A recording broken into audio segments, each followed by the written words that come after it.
There is a prison we were born into, and its bars are made not of iron, but of physics itself. We live inside a cage so vast that our ancestors never knew they were trapped.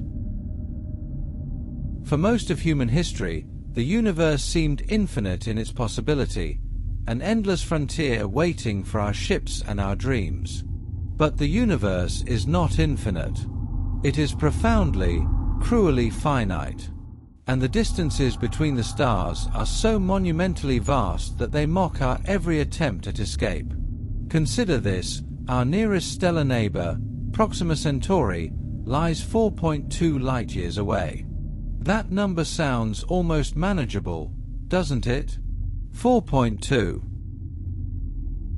We've driven farther to visit relatives. But let me translate that distance into terms that reveal its true face. If you could travel at the speed of our fastest spacecraft, Voyager 1, humanity's most distant messenger, it would take you 73,000 years to reach Proxima Centauri. 73,000 years. Civilization itself is younger than that journey. And that's just the nearest star. The Milky Way stretches 100,000 light-years from edge to edge. Our galaxy contains somewhere between 100 and 400 billion stars, scattered across an ocean of void so large that even light, the fastest thing that can exist, takes millennia to cross from one shore to another. We are not just isolated. We are quarantined by the fundamental structure of space-time itself. But here is what should terrify you more than the distances. Our home star is dying. Not tomorrow, not in your lifetime, but on a cosmic timescale, the clock is already ticking. In roughly 5 billion years, the Sun will exhaust its hydrogen fuel and begin its transformation into a red giant. It will swell to perhaps 100 times its current size, consuming Mercury, Venus, and quite possibly Earth itself. The comfortable zone where liquid water can exist, the delicate band that made life possible, will migrate outward to somewhere near the orbit of Jupiter. Everything we have ever known, every city and monument and memory encoded in stone or silicon, will be vaporized in a stellar furnace of our Sun's own making. And even if we somehow survive that transition, even if we migrate to the outer solar system and cling to existence among the moons of the gas giants, we face an even larger catastrophe. In approximately 4 billion years, our galaxy will collide with Andromeda. Two spiral galaxies, each containing hundreds of billions of stars, will interpenetrate in a cosmic dance lasting hundreds of millions of years.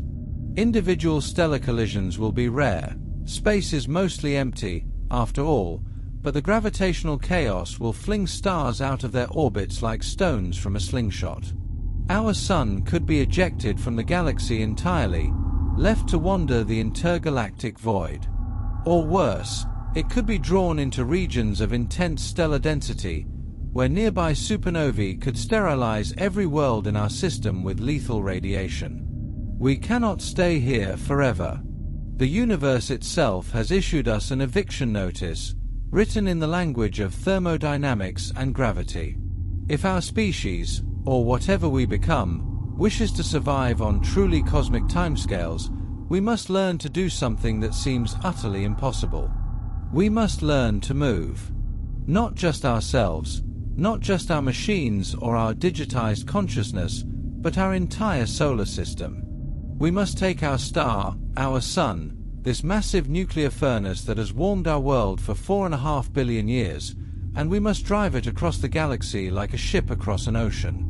This is not science fiction. This is engineering at its most audacious, its most terrifying, its most sublime. And there is a way to do it.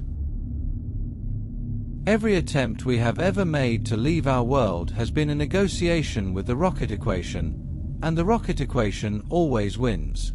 It is one of the most elegant and most vicious pieces of mathematics ever derived, a formula that places absolute limits on how fast we can go and how far we can reach. The logic is simple and brutal. To accelerate a payload, you need fuel. But fuel has mass, which means you need more fuel to accelerate that fuel, which means you need even more fuel to accelerate the fuel that accelerates the fuel. The requirements grow exponentially, and exponential growth is the mathematics of impossibility. Let's make this concrete. Suppose you want to build a rocket capable of reaching just 10% the speed of light, enough to make the journey to Proxima Centauri in 42 years instead of 73,000.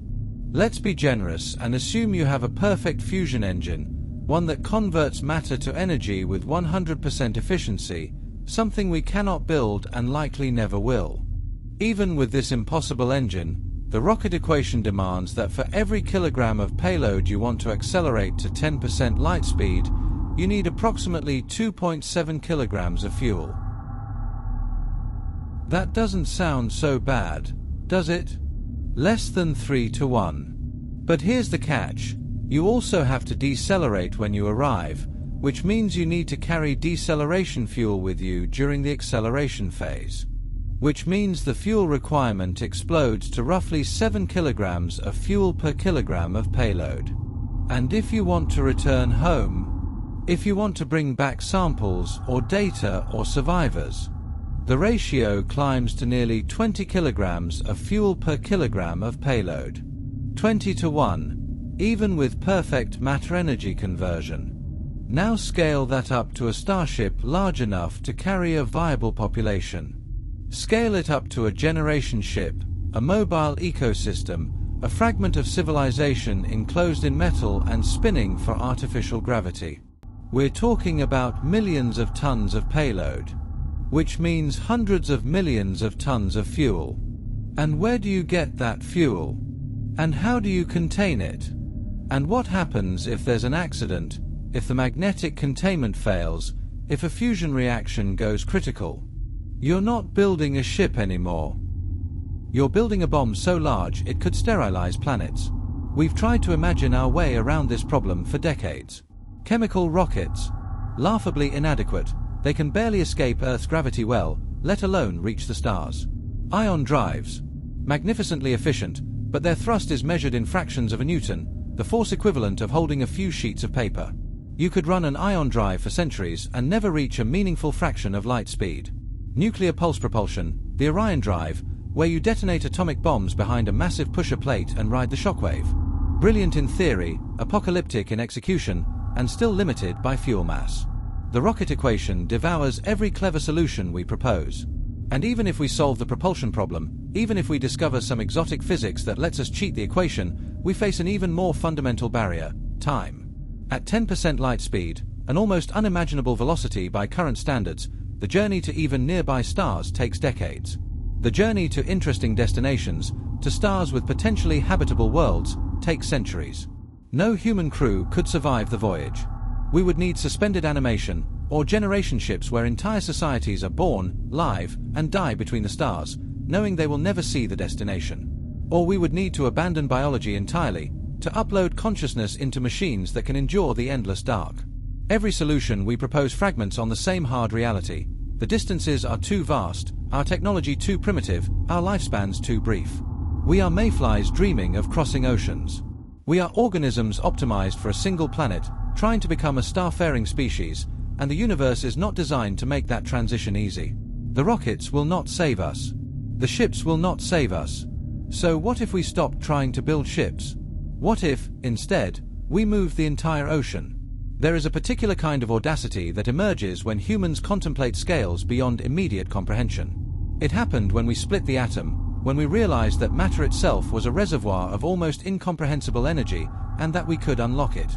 It happened when we looked at the sun and understood it not as a god or a lantern, but as a fusion reactor, converting mass to energy through nuclear fire. And it happened when a small community of physicists and engineers began to ask a question that seemed insane. If we can imagine manipulating atoms, and we can imagine manipulating planetary resources, why not manipulate stars? The intellectual lineage begins with Freeman Dyson, the physicist who gave his name to the Dyson sphere, a hypothetical megastructure that completely encloses a star, capturing all of its energy output. Dyson wasn't proposing we actually build such a thing, not exactly. He was exploring a deeper idea, that a sufficiently advanced civilization would inevitably need to harness stellar-scale energy, and that we might detect such civilizations by looking for stars whose light had been dimmed or altered by massive engineering projects. He was, in essence, describing what a Type II civilization on the Kardashev scale would look like, a society that commands the total energy output of its home star. The Kardashev scale, proposed by Soviet astronomer Nikolai Kardashev in 1964, is a method of classifying civilizations by their energy consumption. Type I harnesses all the energy available on a single planet. Type II harnesses all the energy of a star. Type III harnesses all the energy of a galaxy. We are not even Type I yet. We are somewhere around 0.7 on the scale, still burning fossil fuels and bickering over solar panels. But the scale gives us a roadmap, a way to think about the technological trajectory of intelligent life over cosmic timescales. If you can build a Dyson sphere, or even a partial Dyson swarm of energy-collecting satellites, you have effectively turned your star into a power plant. And if your star is a power plant, perhaps it can also be an engine. This was the intellectual environment in the late 20th century when engineers began to seriously contemplate stellar propulsion. Robert Forward, a physicist and science fiction writer, proposed using massive laser arrays to push light sails to relativistic velocities. Konstantin Tsiolkovsky, the grandfather of astronautics, had dreamed of rockets that could take us to the stars, but acknowledged the tyranny of the rocket equation. These thinkers understood that if you want to move something as massive as a starship, let alone a star, you cannot carry your fuel with you. You must find a way to push against something external, or to use resources that are already where you need them. And then came Leonid Shkadov. In 1987, a Soviet engineer named Leonid Shkadov published a paper that would quietly revolutionize our thinking about stellar engineering. The Cold War was still grinding on, the space race had cooled into detente, and the Soviet Union itself had only a few years left before its dissolution. But in the midst of that geopolitical twilight, Shkadov was thinking on timescales that made political systems look like mayflies. He was thinking about what a civilization might do over millions of years. And he proposed something extraordinary, a way to move an entire star, along with everything orbiting it, across the galaxy.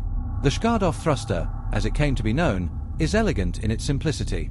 You do not build a rocket. You do not mine your star for fuel. You do not construct a Dyson sphere or a swarm of satellites. Instead, you build a single massive mirror, positioned near your star, designed to reflect a portion of its light back at it.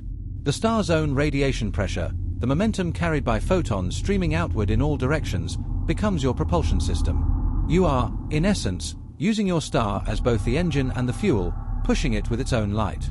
Think of it like this: imagine you're floating in space, holding a flashlight.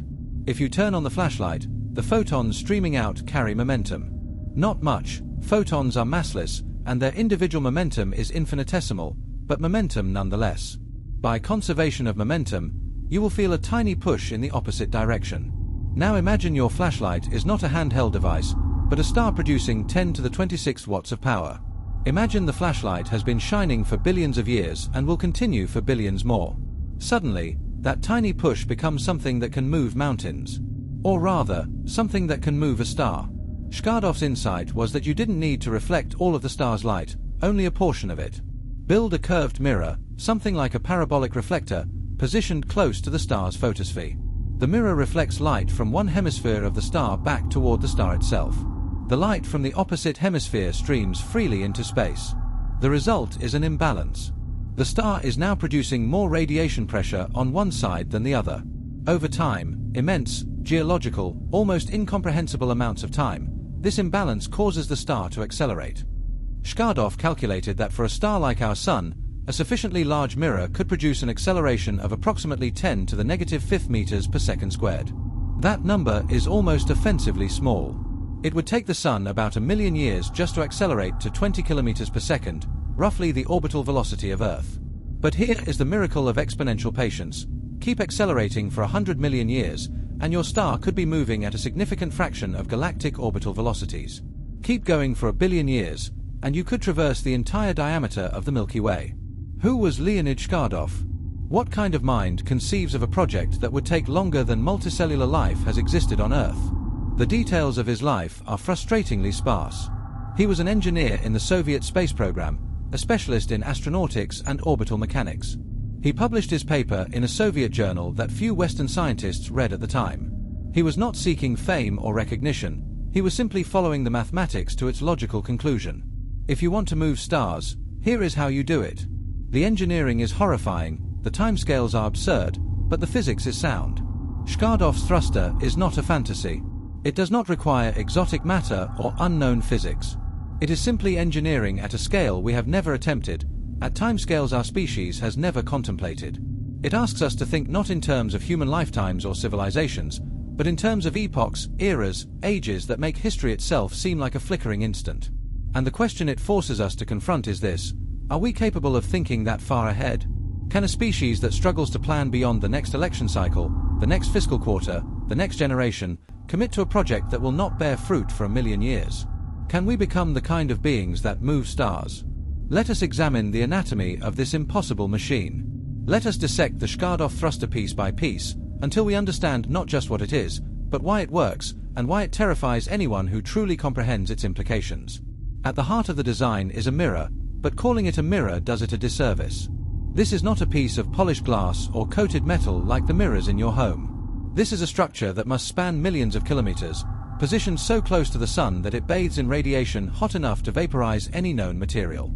It must be thin, incredibly, impossibly thin, because even though it doesn't need to support its own weight in the traditional sense, every gram of mass you add increases the difficulty of construction and station keeping.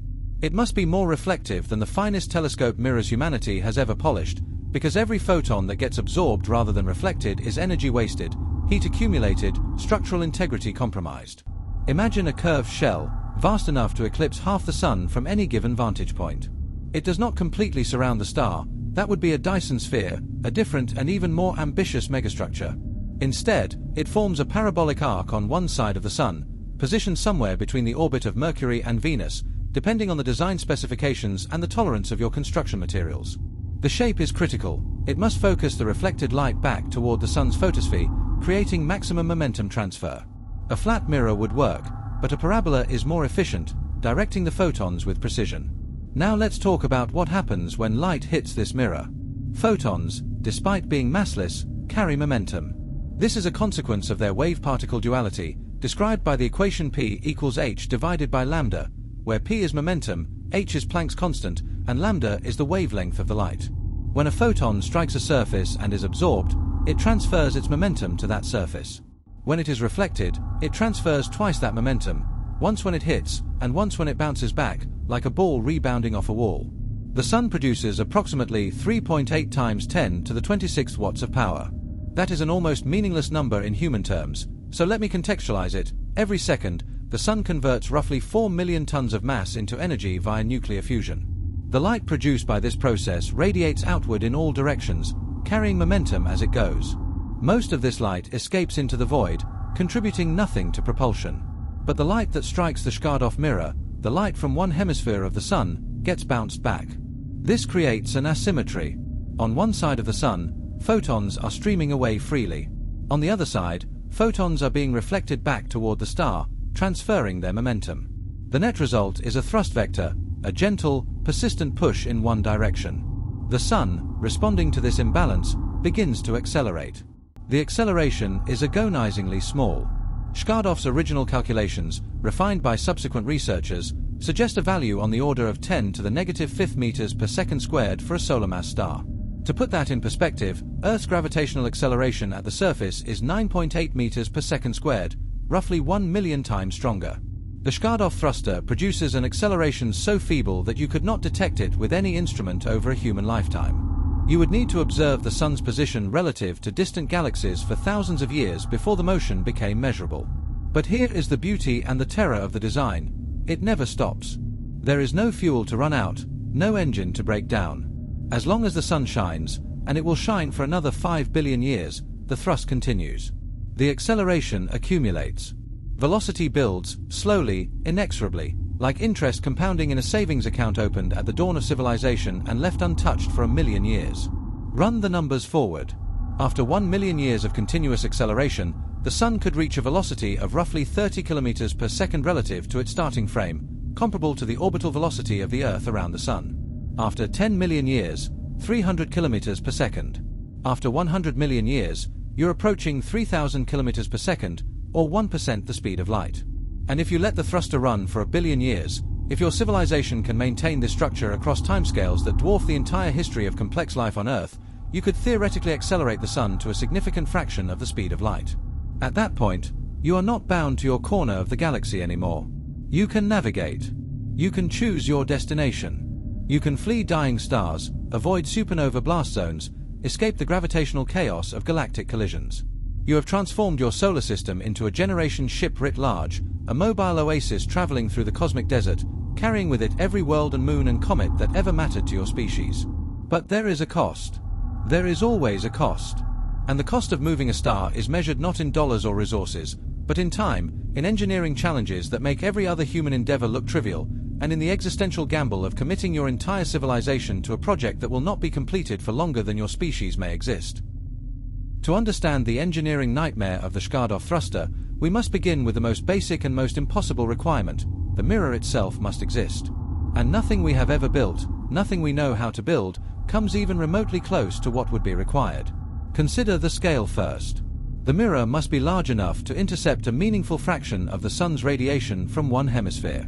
Let's be conservative and say we only want to reflect light from a small cap, perhaps 10% of the sun's total surface area. That still means we're building a curved structure with a diameter measured in hundreds of thousands of kilometers. For context, the Earth is roughly 12,700 kilometers in diameter. The Moon is 3,400. We're talking about building something that would dwarf every planet in the inner solar system combined, a structure so large that light itself would take several seconds to travel from one edge to the other. And it cannot be solid. A solid structure of that size, even made of the lightest materials imaginable, would have a mass exceeding anything we could possibly construct or maintain in orbit. No, the mirror must be a lattice, a gossamer web of support beams and reflective surfaces, something more like a sail than a shield. Think of a spider's web spun across a canyon, but the spider is the size of a planet and the canyon is measured in astronomical units. What could we possibly build this from? Conventional materials are laughable. Steel, far too heavy, and it would melt instantly at the temperatures involved. Aluminum, still too dense. Carbon nanotubes, closer, but even these wonder materials, with their incredible strength-to-weight ratios, would struggle under the thermal stress of operating so close to a star. We're talking about an environment where temperatures can exceed 1,000 degrees Celsius, where solar wind, a stream of charged particles erupting from the sun's corona, would erode any surface over time, where the intense ultraviolet radiation would break molecular bonds and turn your carefully engineered materials into degraded dust. The mirror would need to be, at minimum, atomically thin in places, a monolayer of reflective material stretched across support structures themselves composed of the strongest materials physics allows. It would need to be self-repairing, because micrometeorite impacts and radiation damage would constantly degrade it. It would need to actively regulate its temperature, perhaps using some form of heat radiating panels or phase change materials that can absorb and release thermal energy without failing. And then there's the problem of keeping it in position. The mirror cannot be in a stable orbit around the sun because it's not symmetric. The whole point is to create thrust by reflecting light, which means the mirror itself experiences a net force from the radiation pressure pushing against it. It wants to be blown away like a leaf in a hurricane. To counteract this, you need active station keeping, thrusters, or electromagnetic tethers or some form of propulsion that constantly adjusts the mirror's position to maintain the optimal geometry. But thrusters require fuel, and over timescales of millions of years, even the most efficient ion drive would exhaust its propellant. So perhaps you use the star's own magnetic field, generating currents in superconducting loops embedded in the mirror structure, creating a kind of magnetic sail that lets you adjust position without expending reaction mass. Or perhaps you accept that the mirror will slowly drift and plan for periodic reconstruction, accepting that every 100,000 years you'll need to disassemble and rebuild portions of the structure to correct for cumulative errors. And we haven't even discussed how you build this thing in the first place. You cannot fabricate a structure of this scale on Earth and launch it into space. The energy requirements would be prohibitive, and no launch vehicle could carry even a tiny fraction of the necessary mass. No, the Shkadov thruster must be built in situ, constructed in space using materials mined from the solar system itself. Where do you get those materials? Mercury is the obvious first target. It's a small, dense world with no atmosphere, sitting deep in the sun's gravity well where the energy from solar panels would be abundant. Strip mine Mercury, and you have access to billions of tons of metals and silicates. Then Venus, a hellish world with a crushing atmosphere and surface temperatures hot enough to melt lead, but also rich in resources and conveniently located near where you want to build. Then the asteroid belt, a scattered reservoir of metal-rich bodies that could be harvested for centuries. But mining planets is not enough. You need fabrication, and you need it on a scale that makes terrestrial manufacturing look quaint. You need self-replicating machines, von Neumann probes, autonomous factories that can consume raw materials and produce more factories, exponentially growing your industrial capacity until you have millions, billions, trillions of machines working in concert. And you need them to work flawlessly, because a single error propagating through a self-replicating system could cascade into catastrophic failure, cancer in the machine ecology, consuming resources without producing useful output. How long would construction take? The most optimistic estimates, assuming we had the technology and the industrial base and the self-replicating infrastructure already in place, suggest tens of thousands of years minimum. More realistic estimates stretch into hundreds of thousands of years. We're talking about a project that would span more human generations than have existed since the last ice age. Empires would rise and fall.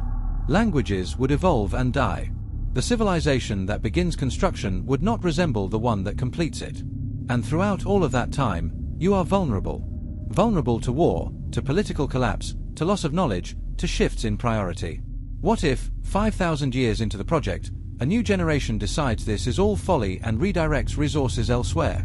What if a solar flare destroys half your construction swarm? What if an asteroid collision disrupts the orbital mechanics of your partially assembled mirror and sends fragments careening into populated areas?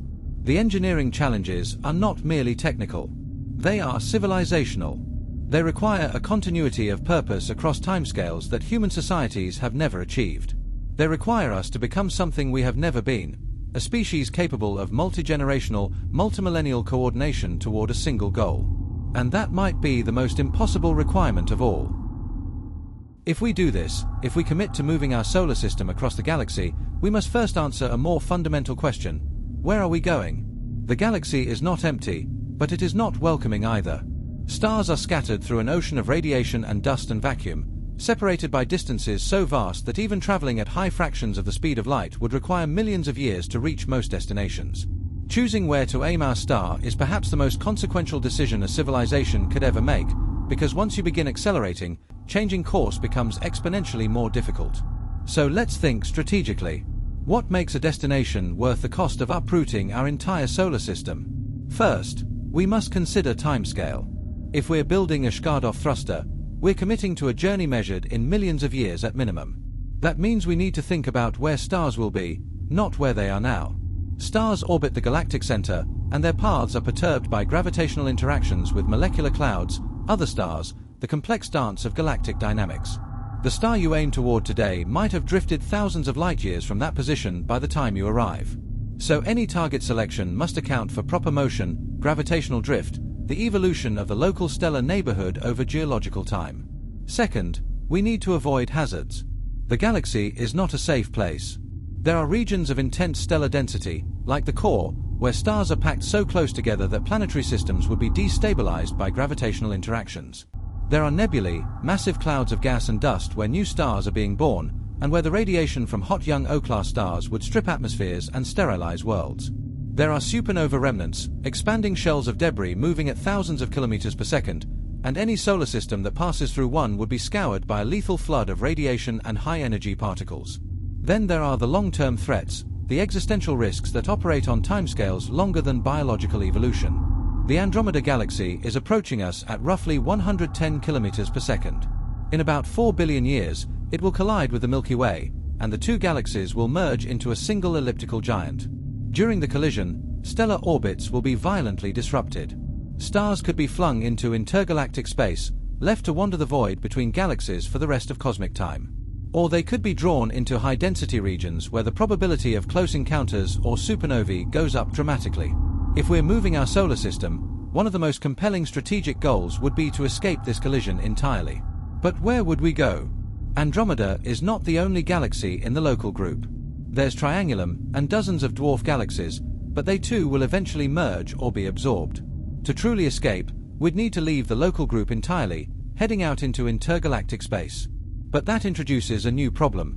Once you leave the galaxy, resources become nearly impossible to find. Stars are light years apart within a galaxy. In intergalactic space, the nearest star could be millions of light years away. You'd be cutting yourself off from any possibility of future trade, exploration, or interaction with other civilizations. You'd be alone in a way that is difficult to even conceptualize. So perhaps the better strategy is not to flee, but to navigate within the galaxy, seeking out stable, resource-rich regions. The galactic habitable zone, for instance, a donut-shaped region between the spiral arms and the core, where stellar density is moderate, supernova rates are low, and heavy element abundance is high enough to form rocky planets. This is where most stars like our Sun reside, and it's probably where most habitable worlds exist. If we're moving, we might aim to stay within this zone, or even move toward the inner edge where stellar density increases gradually, giving us more neighbors and more opportunities for resource extraction. But let's be honest, over the timescales we're discussing, the concept of a destination becomes almost meaningless. If you accelerate your star for 100 million years, you could travel 30,000 light-years, almost a third of the way across the galaxy. But you'd also experience the galaxy transforming around you. Stars you pass would age and die. New stars would be born from the collapsing clouds. Civilizations, if they exist, would rise and fall. The galaxy you arrive in would not be the galaxy you left. Perhaps the real destination is not a place, but a trajectory, keeping your solar system in motion, always ready to adjust course, always seeking the next stable haven. And then there's the philosophical question, do we take Earth with us? Do we take the other planets? Or do we abandon them? The Shkadov thruster doesn't physically move planets. It moves the Sun, and the Sun's gravity pulls everything else along. In theory, the orbits of the planets should remain stable. The acceleration is so gradual that tidal forces would be negligible. Earth would continue orbiting the Sun, the Moon would continue orbiting Earth, just as they always have, except now the entire system is slowly accelerating through the galaxy. But there are complications. The mirror creates an asymmetry in the Sun's radiation. One hemisphere of the Sun is being bombarded by reflected light, which might alter the dynamics of solar wind and the Sun's magnetic field. There could be subtle changes in the Sun's luminosity or spectrum, which would affect the amount of energy reaching Earth. Over millions of years, these changes could push Earth's climate out of the habitable zone, turning it into a frozen ice ball or a baking desert. We might need to adjust Earth's orbit, nudging it inward or outward to compensate for changes in solar output, which introduces yet another layer of engineering complexity. Or perhaps we decide Earth is expendable. After all, if we're building a Shkadov thruster, we've already achieved the industrial capacity to construct massive space habitats, rotating cylinders or toroids that provide artificial gravity and controlled environments. Why cling to a single fragile biosphere when you can build thousands of artificial worlds, each one customized for optimal living conditions? Why risk everything on one planet when you can distribute your civilization across the solar system, resilient against any single catastrophic failure? This is the existential transformation at the heart of the Shkadov thruster. It's not just about moving. It's about fundamentally redefining what it means to be a planetary species. We stop being inhabitants of Earth and start being inhabitants of the Sun's gravitational sphere of influence. Our loyalty shifts from a world to a star. And in making that shift, we become something new, a nomadic civilization, wandering the galaxy not in ships, but as a star itself, a light in the darkness carrying the legacy of everything we once were. The Shkadov thruster is elegant, but it is not the only way to move a star. In fact, since Shkadov published his paper in 1987, other physicists and engineers have proposed alternative designs, some more efficient, some more ambitious, each with its own trade-offs and nightmares. The most notable alternative is the Kaplan thruster, proposed by astrophysicist Matthew Kaplan in 2019. Kaplan's design improves on Shkadov's concept by using the star's own material as propellant, effectively turning the star into a gigantic fusion rocket. Here's how it works. You build a massive structure, Kaplan called it a stellar engine, positioned at the Sun's pole.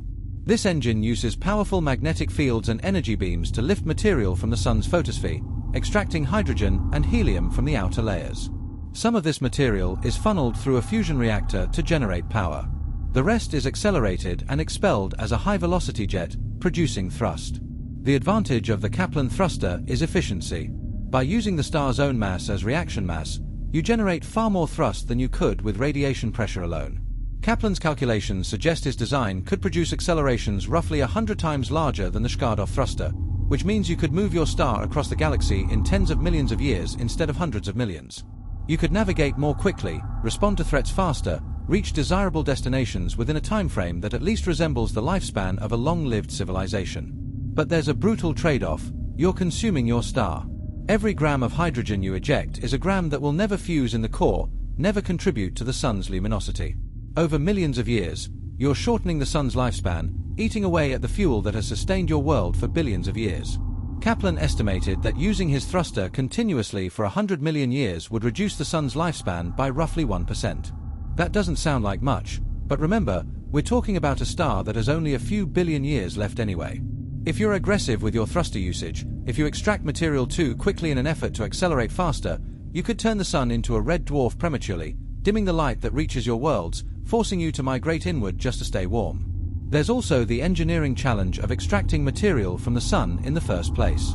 The Sun's photosphere is not a solid surface, it's a boiling, churning plasma with temperatures around 5,700 Kelvin. To lift material away, you need to overcome the Sun's gravity, which at the surface is 28 times stronger than Earth's. Kaplan proposed using a combination of powerful lasers to heat the plasma and magnetic fields to channel it upward, but we're still talking about technology orders of magnitude beyond anything we've built.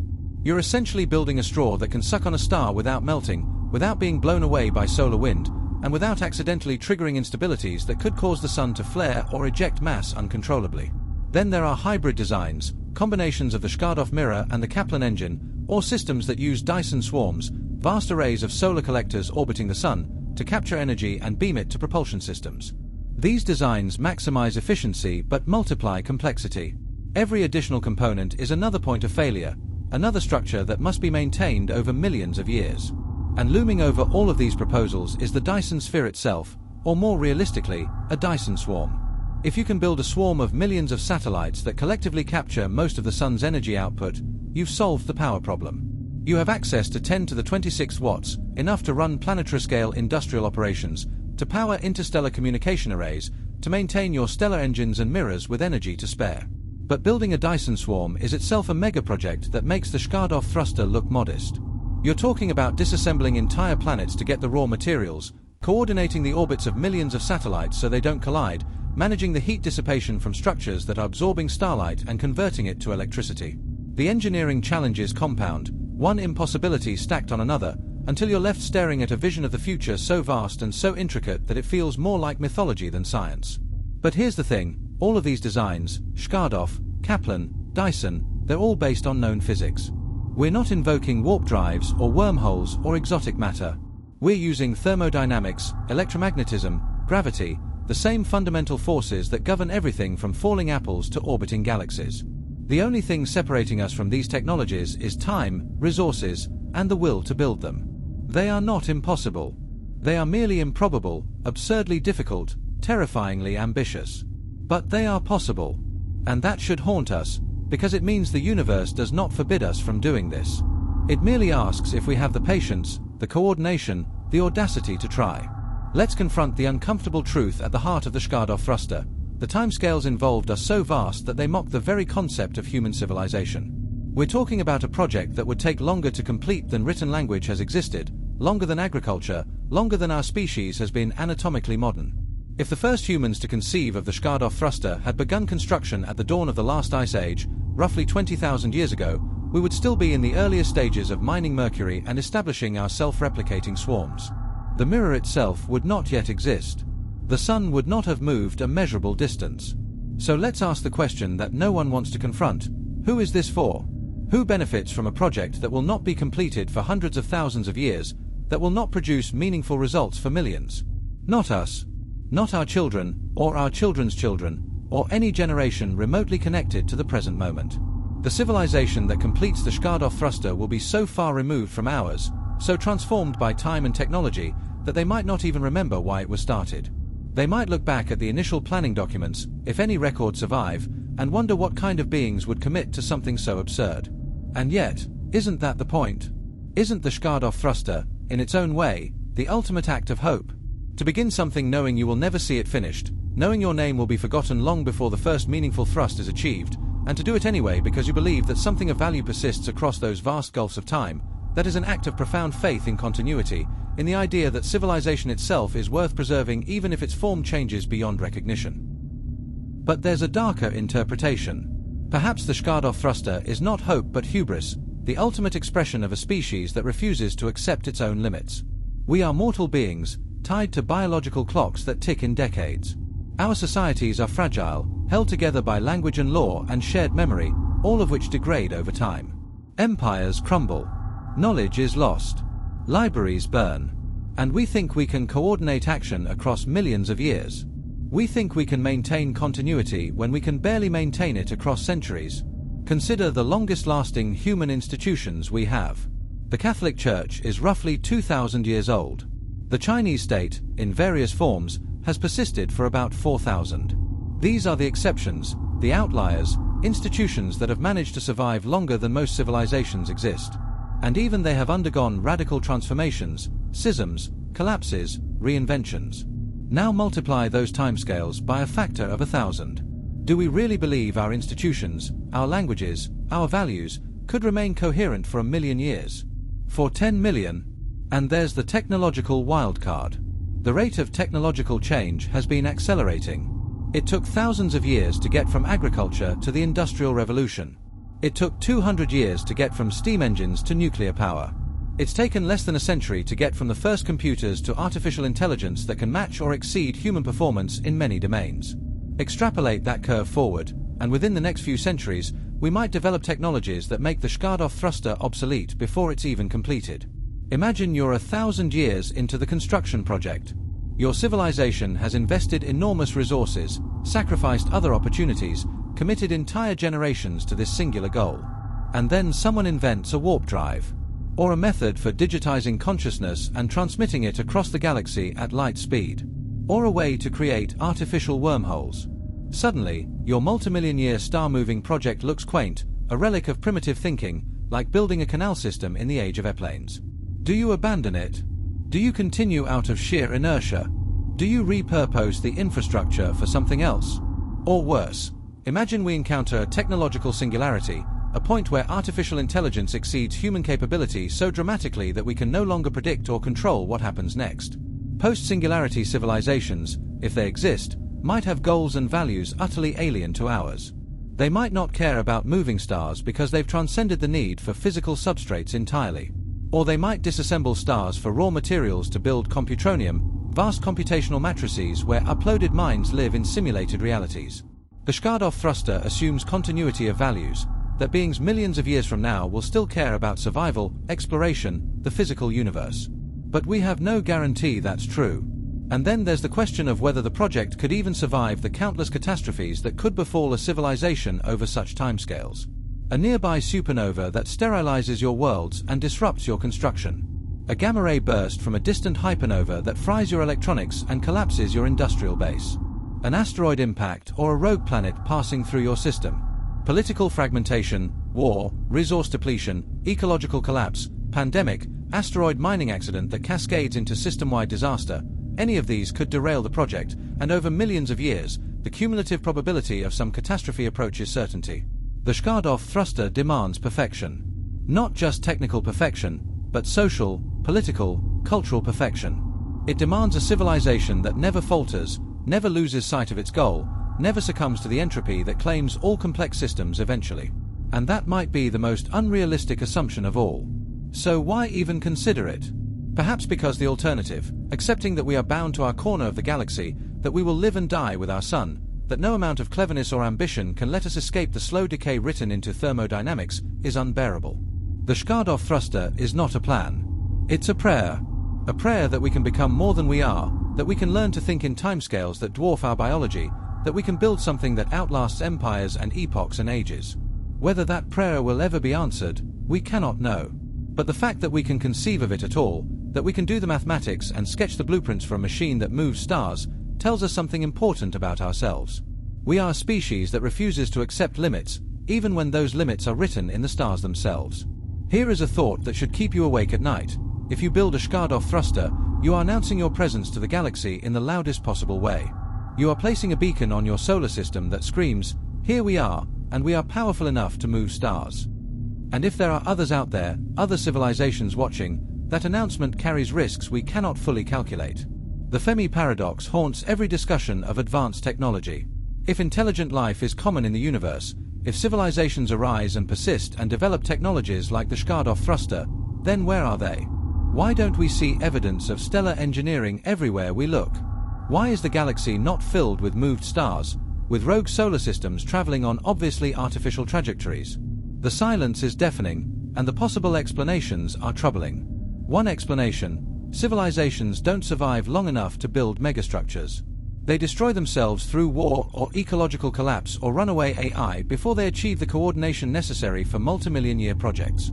This is the Great Filter hypothesis, the idea that there's some barrier in the development of technological civilizations that few or none survive.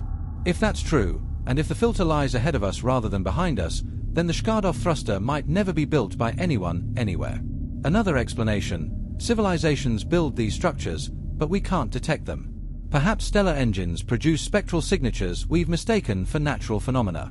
Perhaps the galaxy is full of moved stars, but their trajectories look random to us because we don't understand the strategic logic behind them. Or perhaps advanced civilizations deliberately hide their megastructures, cloaking them against detection, because they've learned through hard experience that visibility invites danger. And that brings us to the dark forest hypothesis. The idea is simple and terrifying. The galaxy is a dark forest, and every civilization is a hunter moving through it, silent and careful, because the first to make noise is the first to be found. And being found by a hostile civilization with technology superior to yours is an existential threat. So everyone hides. Everyone stays quiet. And anyone foolish enough to build something as visible as a Shkadov thruster, to move their star and disrupt the natural orbital mechanics of their stellar neighborhood, is painting a target on themselves. If this hypothesis is correct, then building a Shkadov thruster is not just an engineering challenge, it's a strategic gamble with the survival of your entire species. You're betting that either the galaxy is empty, or that any neighbors you have are benign, or that you're powerful enough to defend yourself against whatever might notice you. That's a bet with no room for error. But there's also an ethical dimension we must confront. What right do we have to move a star? Stars are not isolated objects, they're part of a complex gravitational ecosystem. Every star exerts a pull on its neighbors, contributing to the spiral structure of the galaxy, to the orbits of globular clusters, to the distribution of matter across cosmic scales. If you move your star, you're perturbing that ecosystem. You're introducing a new variable into the equations that govern galactic dynamics. Over millions of years, your actions could cascade, altering the trajectories of other stars, perhaps even disrupting planetary systems you'll never know about. We've seen this problem on smaller scales. We've introduced invasive species to new ecosystems and watched them collapse native populations. We've altered atmospheric chemistry and destabilized the climate. Every time we've acted without considering the broader systemic effects, we've caused harm. Now imagine that same recklessness applied at stellar scales.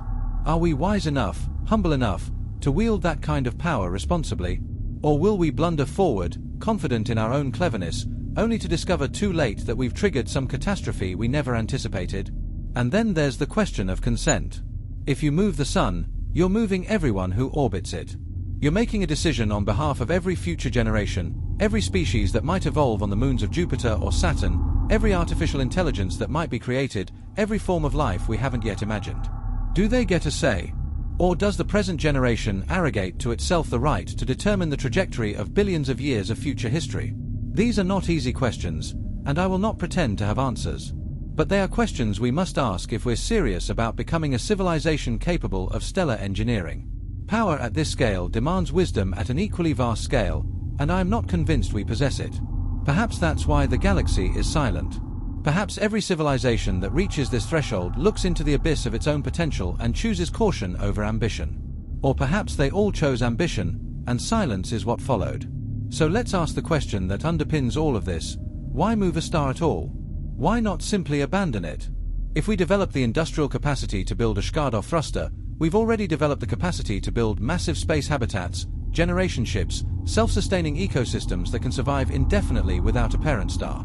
We could disassemble the planets, harvest the sun's energy through a Dyson swarm, and use all of that material to build millions of habitats, each one a miniature world unto itself.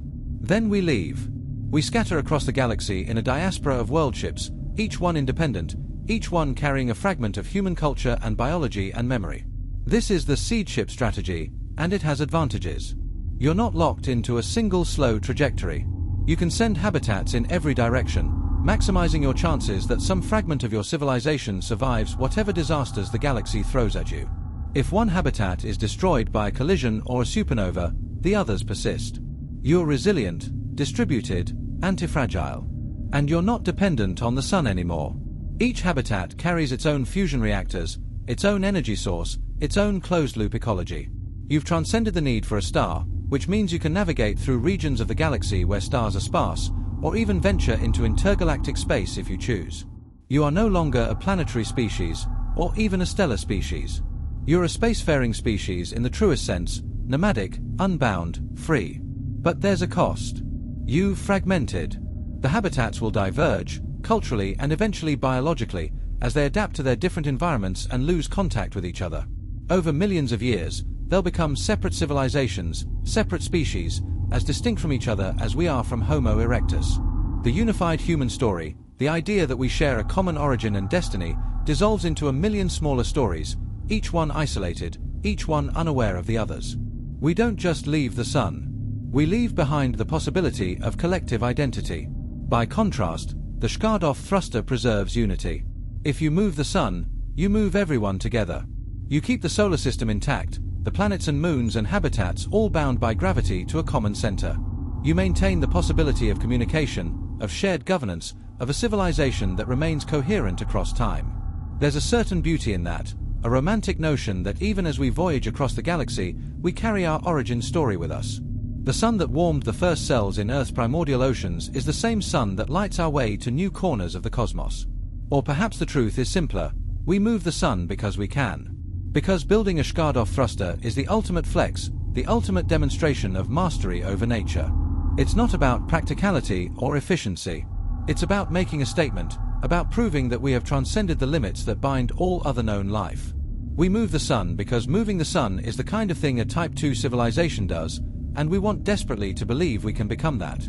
But maybe the wisest choice is neither moving nor abandoning the sun, but rather accepting our place in the universe as it is.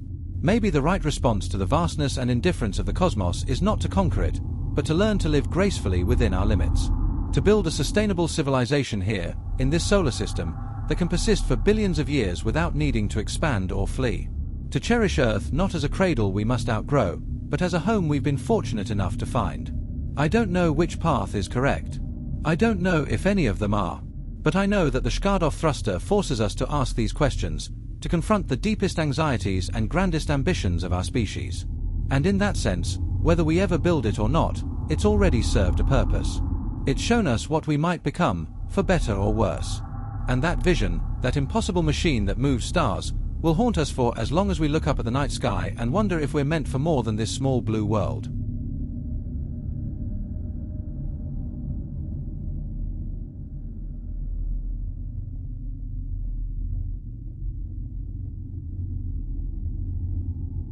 So here we are, at the end of this journey through physics and philosophy, through calculations and dreams. We've examined the Shkadov thruster from every angle, dissected its engineering, confronted its timescales, wrestled with its implications. And now we must ask, what kind of species would actually do this? What kind of beings would commit to moving their star across the galaxy, knowing they'll never see the destination, knowing the civilization that benefits will be unrecognizably different from the one that starts? The answer tells us everything about who we are and who we might become. We are, at our core, a species that refuses to accept the world as given. We're the descendants of primates who looked at the African savanna and decided it wasn't enough, who walked out into the unknown with nothing but stone tools and audacity. We crossed oceans on rafts, climbed mountains because they were there, split the atom because we were curious about what would happen. Every boundary we've encountered, we've pushed against. Every limit we've discovered, we've tested. We are, in the most literal sense, the species that looked at the moon and decided to go there, not because it made economic sense or because we needed to, but because we could. The Shkadov thruster is the logical endpoint of that impulse. It's what happens when a species of boundary pushers develops enough knowledge and power to contemplate rearranging the cosmos itself. And the fact that we can even conceive of it, that we can sketch the plans and run the calculations and identify the engineering challenges, is a testament to how far we've come from those savanna primates. We've gone from being shaped by our environment to shaping it, from being subject to natural selection to directing our own evolution, from being trapped on one world to imagining a future where we carry our star with us across the galaxy. But there's a shadow that accompanies this ambition, a darkness we must acknowledge. Every time we've gained power, we've also gained the capacity for destruction. We split the atom, and we used it to build bombs. We unlocked the energy of fossil fuels, and we used it to destabilize the climate. We developed artificial intelligence, and we're still grappling with the consequences. Power and wisdom do not advance at the same rate, and there's no guarantee we'll develop the wisdom necessary to wield stellar-scale power before we destroy ourselves. The Shkadov thruster asks us to be more than we've ever been. It asks us to think beyond our lifetimes, beyond our nations, beyond our species as it currently exists. It asks us to believe that something of value persists across millions of years, even as language changes, biology changes, culture changes, even as every molecule in our bodies is replaced, every neuron in our brains is reconfigured, every idea we hold sacred is forgotten. It asks us to build for a future we cannot imagine, for beings we will never meet, on faith alone. And maybe that's the point. Maybe the Shkadov thruster is not really about propulsion at all. Maybe it's about transformation. The act of committing to such a project, of organizing our civilization around a goal that transcends individual life and even collective life as we understand it, would change us fundamentally. We would have to develop new institutions, new ways of thinking, new forms of coordination that can function across timescales that dwarf anything we've attempted. We would have to become a species capable of truly long-term thinking, of valuing the deep future as much as the immediate present. In a sense, building the Shkadov thruster might be its own justification. Not because moving the sun is necessary, but because the process of trying to move it would force us to evolve into something greater than we are. It's the journey, not the destination, that matters, except the journey lasts millions of years and fundamentally reshapes what it means to be human. But I want to end on a note of humility, because the universe does not care about our ambitions. The stars will burn and die whether we move them or not. The galaxy will continue its slow rotation, indifferent to our presence. We are cosmically insignificant, brief flickers of complexity in an overwhelmingly simple universe governed by entropy and decay. And yet, we are the part of the universe that knows itself, that can contemplate its own vastness, that can imagine moving stars and building engines that operate on scales beyond comprehension. The Shkadov thruster is many things, a feat of engineering, a philosophical puzzle, a monument to ambition, a warning about hubris. But more than anything, it's a mirror. When we look at the plans for this impossible machine, we're really looking at ourselves, at our capacity for vision and folly, wisdom and recklessness, hope and despair. We're looking at a species caught between its animal origins and its cosmic aspirations, trying desperately to become something more while knowing, deep down, that we might not make it. Will we ever build a Shkadov thruster? I don't know. Perhaps in a billion years, some distant descendant of ours, biological or artificial or something we can't yet imagine, will look back at these early 21st century speculations and smile at our naivety.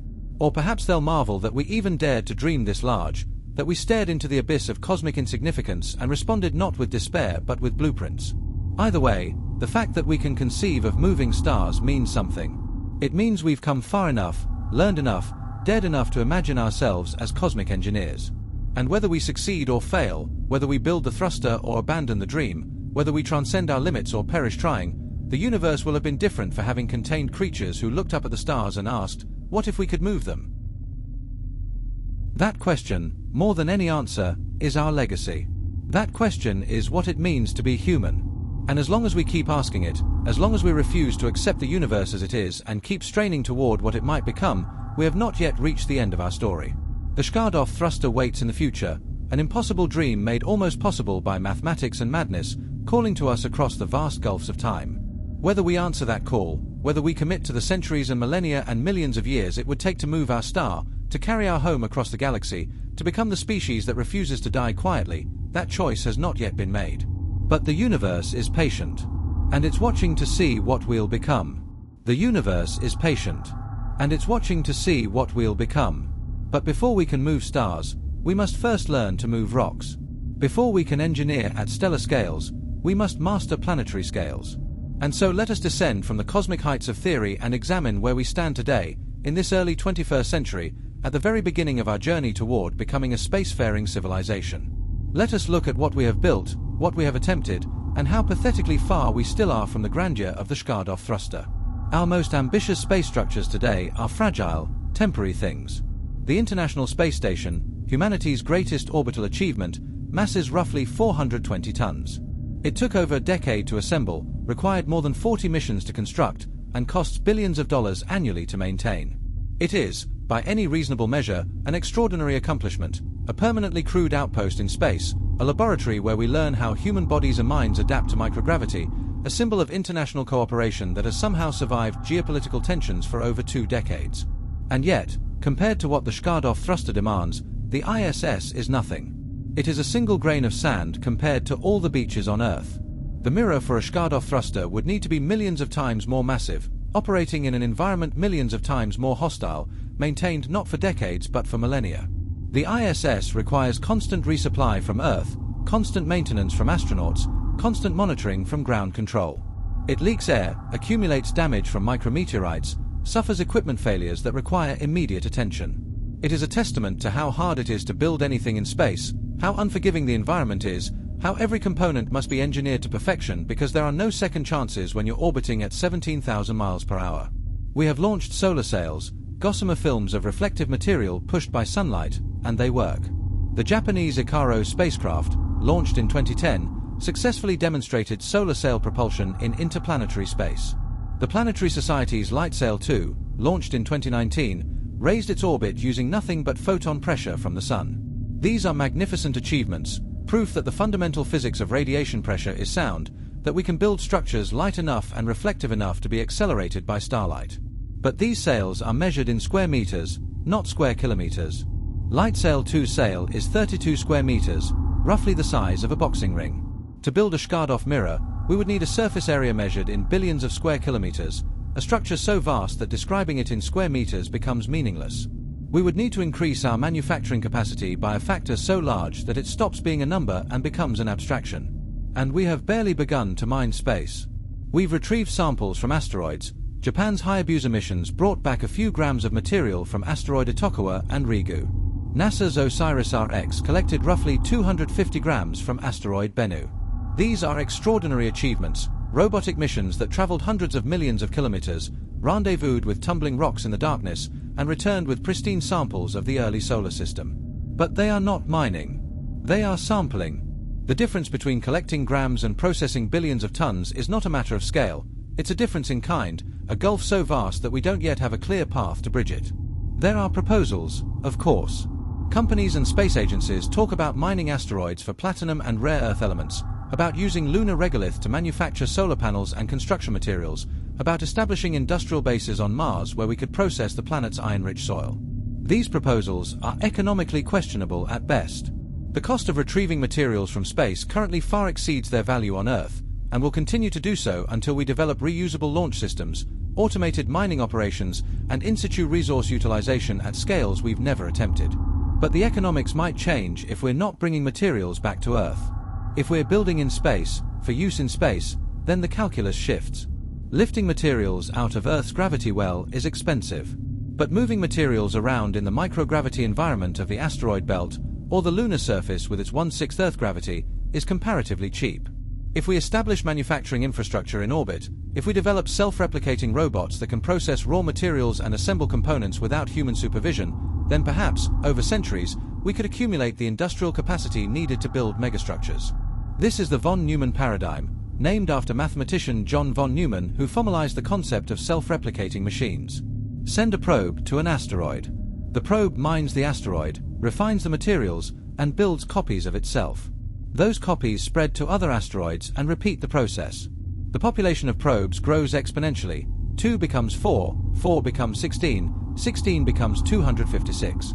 Within a few decades, you could have billions of probes swarming through the asteroid belt, harvesting materials, building infrastructure, expanding your industrial base at a rate limited only by the speed at which they can travel and replicate. This is how you might begin construction of a Shkadov thruster. Not with human labor, but with an autonomous industrial ecosystem that grows and spreads and builds according to programming established millions of years earlier. But we don't have this technology yet. We've built robots that can assemble simple structures, 3D printers that can work in microgravity, but nothing remotely approaching the autonomy and reliability a von Neumann probe would require. Every current space probe is a bespoke creation, handcrafted by engineers, tested exhaustively before launch, monitored constantly during operation. The idea of a machine that can repair itself, replicate itself, adapt to unforeseen conditions, and continue operating for centuries without human intervention is still science fiction. And yet, it must become science fact if the Shkadov thruster is ever to be more than a thought experiment. Because humans alone cannot build it. Our lifespans are too short, our numbers too small, our needs too demanding. We require air and water and food, warmth and gravity and protection from radiation. Every human presence in space is an engineering burden, a biological system that must be maintained at enormous cost. Robots don't eat. They don't sleep. They don't get bored or depressed or homesick. They can work in hard vacuum, in searing heat or freezing cold, in radiation environments that would kill a human in minutes. If we're serious about stellar engineering, we must first become serious about autonomous systems, about artificial intelligence sophisticated enough to make decisions across vast timescales, about machine ecologies that can evolve and adapt without constant human supervision. This is the bridge we must cross, the chasm between where we are and where we need to be. And it's a chasm filled with dragons, technical challenges, ethical dilemmas, existential risks. What if the self-replicating probes malfunction and start consuming resources without purpose, a grey goo scenario where replication becomes an end in itself? What if the AI systems evolve goals incompatible with ours, deciding that human-occupied planets are inefficient uses of matter and energy? What if we succeed in creating autonomous systems powerful enough to build a Shkadov thruster, and then lose control of them? These are not idle concerns. They are the central challenge of becoming a Type 2 civilization. Power at stellar scales requires automation at stellar scales, and automation at that level means creating entities that might not remain loyal to their creators. We're building our successors, the beings that will inherit the solar system and perhaps the galaxy. And we don't know yet if they'll remember us fondly, or at all. Now let us turn to a question that no one wants to ask but everyone should. How do you pay for eternity? How do you finance a project that costs more than the entire global economy, that won't produce returns for millions of years, that benefits beings who don't exist yet and might never exist? The economics of the Shkadov thruster are not just impractical, they're fundamentally incompatible with how we think about value, investment, and return. Every economic system we've ever developed operates on the principle of discounting future value. $1 today is worth more than $1 tomorrow, because you can invest today's dollar and have more tomorrow.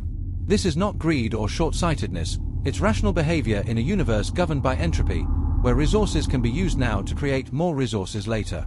The discount rate varies. Governments might use 3%, corporations might use 10%, individuals making personal decisions might use even higher rates, but the principle is universal. The future is worth less than the present.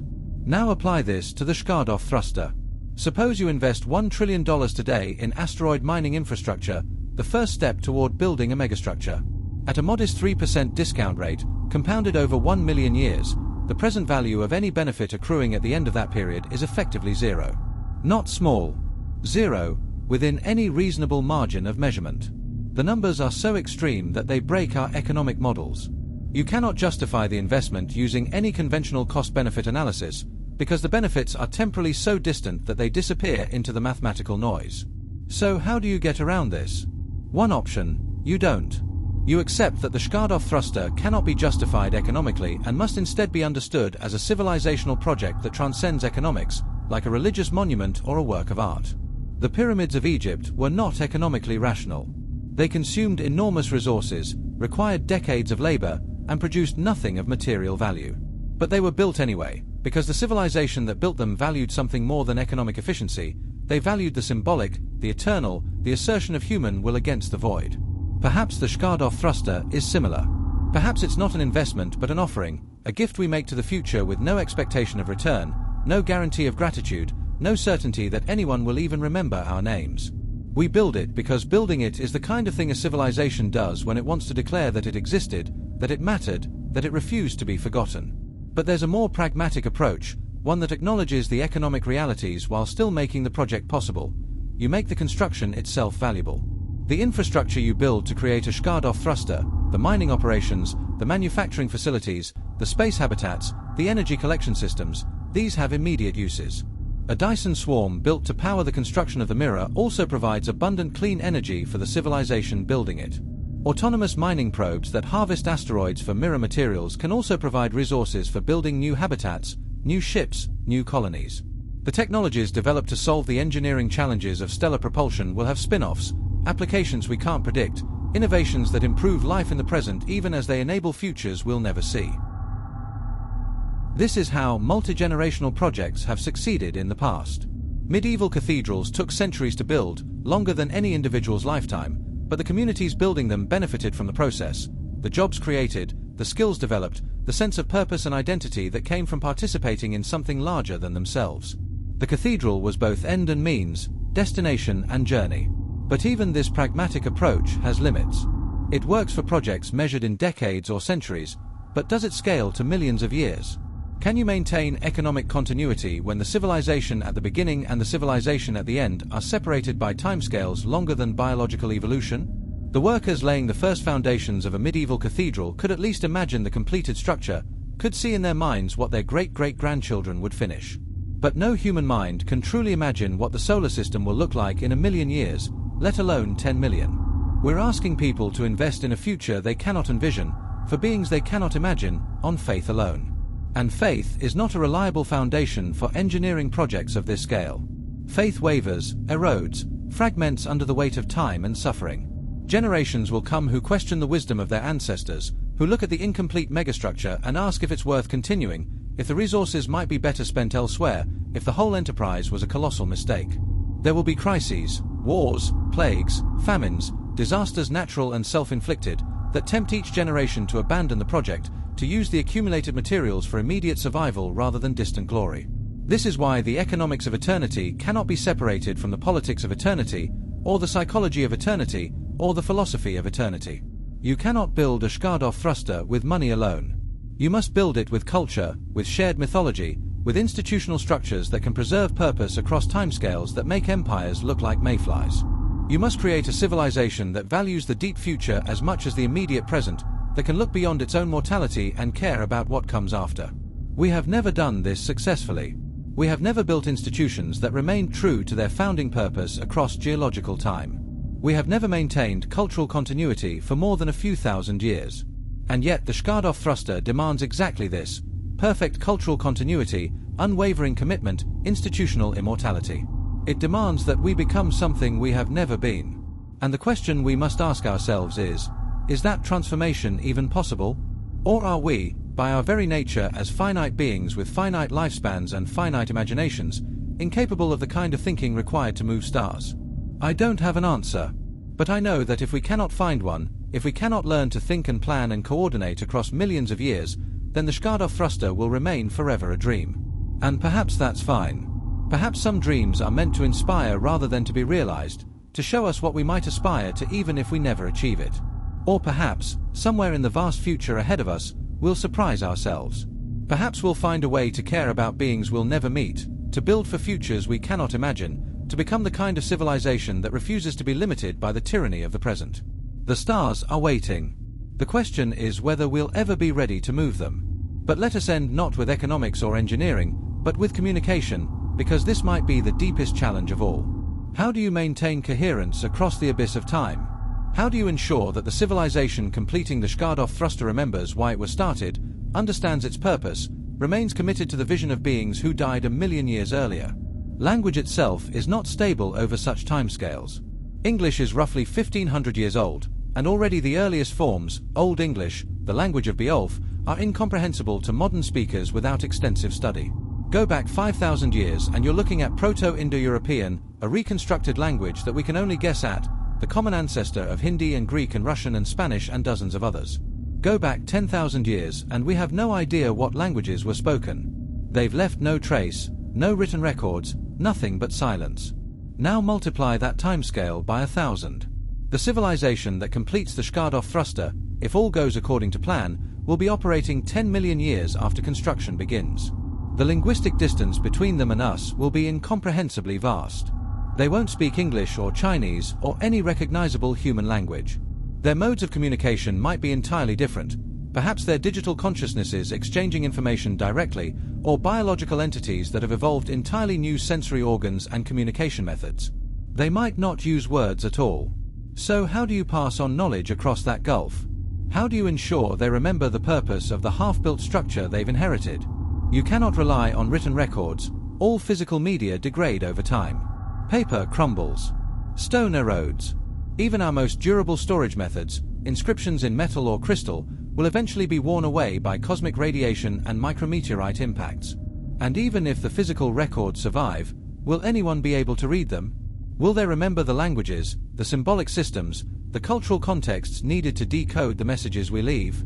This is not an abstract problem. We've already encountered it on much shorter timescales.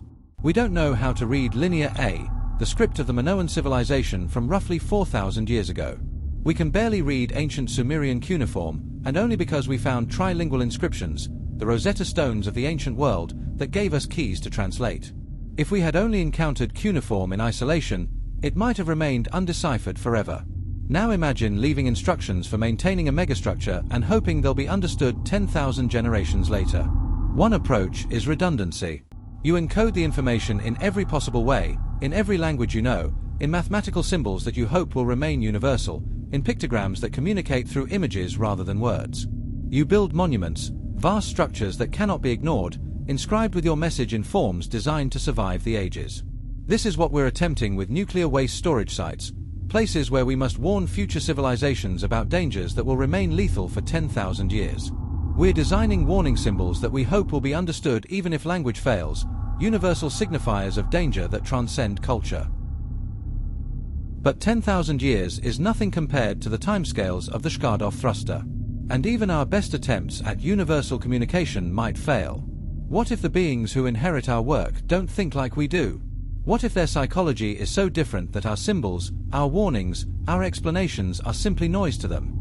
What if they've evolved past the need for vision and our careful pictograms are meaningless to beings who perceive the world through magnetic fields or gravitational waves? Perhaps the only truly reliable form of communication across deep time is the structure itself. The Shkadov thruster, if you can see it at all, is obviously artificial. Its geometry is too perfect, its position too precise, its function too clear to be natural. Any civilization with the technology to observe it would recognize it as engineered, even if they don't know by whom or why. The structure becomes its own message. Someone was here, someone powerful, someone who dared to move stars. And maybe that's enough. Maybe the specifics don't matter, the names and dates and cultural contexts fade into irrelevance, but the fundamental fact remains. Someone built this. Someone with patience and vision and resources beyond comprehension. Someone who believed in the future enough to gamble everything on it. There's a strange beauty in this anonymity, a kind of purity. The builders of the Shkadov thruster will not be remembered as individuals. Their names will not survive. Their languages, cultures, religions, philosophies, all of it will be lost to time, compressed into geological strata that no one will bother to excavate. But the thruster will remain, this impossible machine pushing the sun across the galaxy, a monument to ambition that outlasts memory itself. In the end, perhaps that's what the Shkadov thruster really is, not a propulsion system but a message. A message sent forward through time, carried by the movement of a star, saying to whatever comes after, we were here. We dreamed large. We reached for the impossible. And even if you don't know our names, even if you can't read our words, even if we're separated by chasms of time so vast that we might as well be different forms of life entirely, you're moving through the galaxy because we chose to build this, because we looked at the stars and refused to accept them as fixed, because we were the kind of beings who move suns. That message, encoded in stellar mechanics rather than language, in the slow drift of the solar system rather than monuments or texts, might be the only communication that truly survives.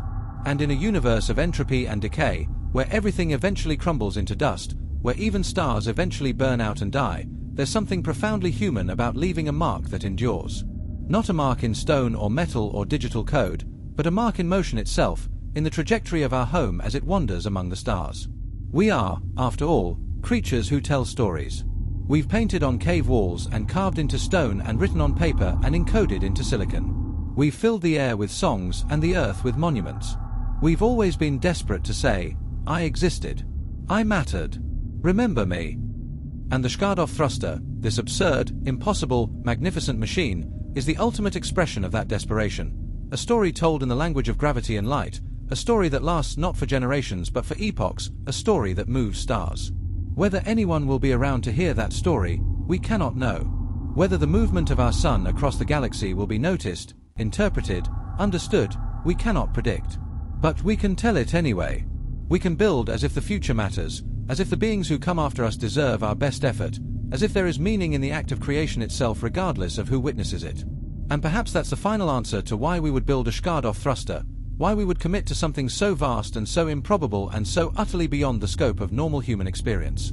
Not because it's practical, not because it's economically justified, not even because it's necessary for survival, but because building it would make us into the kind of beings who can tell stories that last forever, who can dream at stellar scales, who can look at a universe governed by entropy and death and say, not yet. Not quietly, not without leaving a mark that outlasts the ages. The Shkadov thruster is that mark. And whether we build it or not, whether we succeed or fail, whether future civilizations remember us or forget, we'll have tried. And in a cosmos vast and cold and indifferent, trying might be the only thing that matters.